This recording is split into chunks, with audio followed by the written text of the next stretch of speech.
As a psychologist or a coach, it is important to understand the concept of resistance and how this resistance is generally a result of secondary gain or positive intentions.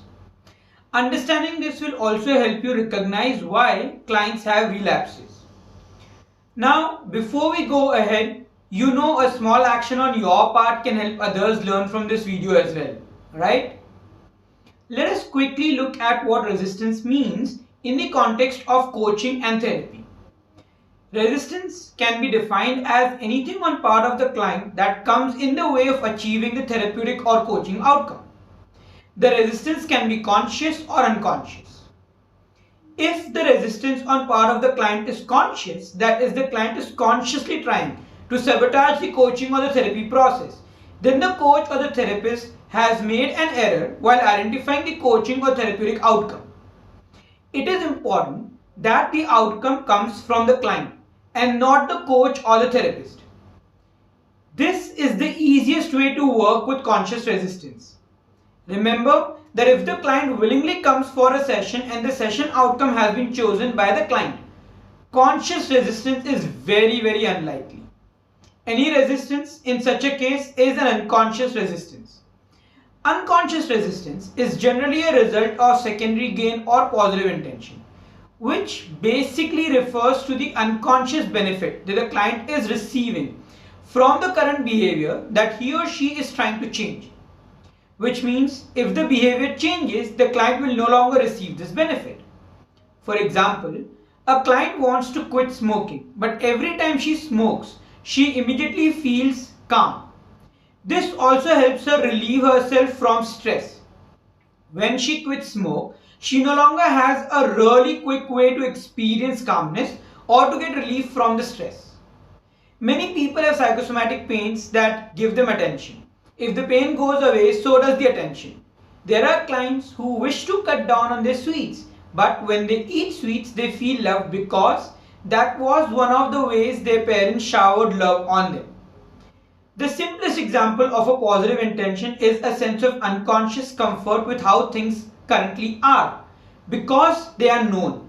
This is popularly known as comfort zone. When a client tries to create a change, with change, they also have to give up these unconscious benefits. Since these benefits are important, the mind is not supportive of creating or sustaining these changes. This is also the reason why people experience relapses. The mistake that most coaches and therapists make, in fact even the most popularly followed therapeutic approaches make, is trying to negate the importance of the positive intention by rationalizing that the benefits of the new behavior are greater than the benefits of the current behavior that are being changed. The reason why this is a mistake, even if rationalization works, at least for the time being, is that it still does not address the benefit no matter how small the benefit is. Plus, the effort required to constantly rationalize in most cases takes a toll on the client in the long run. Also, in future when the client needs this benefit, they will go back to their old behavior, that is, they will have a relapse. How many times have you had a client telling you that I feel I'm constantly fighting with myself to sustain the change we're trying to create, or that I succeed for a few days and then I have a relapse? If you work with clients' beliefs, there are times where no matter what you do, it just doesn't work. The client is either not able to change the limiting belief or experiences relapses. Even when the client consciously understands how the current belief is not rational, how it is limiting them, but still the change is not as natural and effective as you or the client would have preferred. I am sure you have wondered from time to time, why is this happening with the client? Well, now you know the answer. Which brings us to the next question. So what do you do as a coach or a therapist to help the client? If rationalizing the positive intention is not the answer, then what is? That is exactly what we will be focusing on in the next video. But before that, I would like you to take a couple of moments and allow yourself to internalize the concept of positive intention.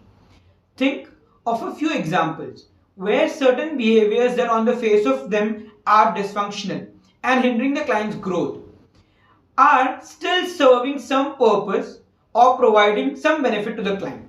Do share these examples with us in the comments. Also, it is important to remember that in many cases, the positive intention is unconscious. That means the client themselves are not consciously aware of them. But maybe I'm getting a bit ahead of myself over here. We will explore this a lot more in the next video.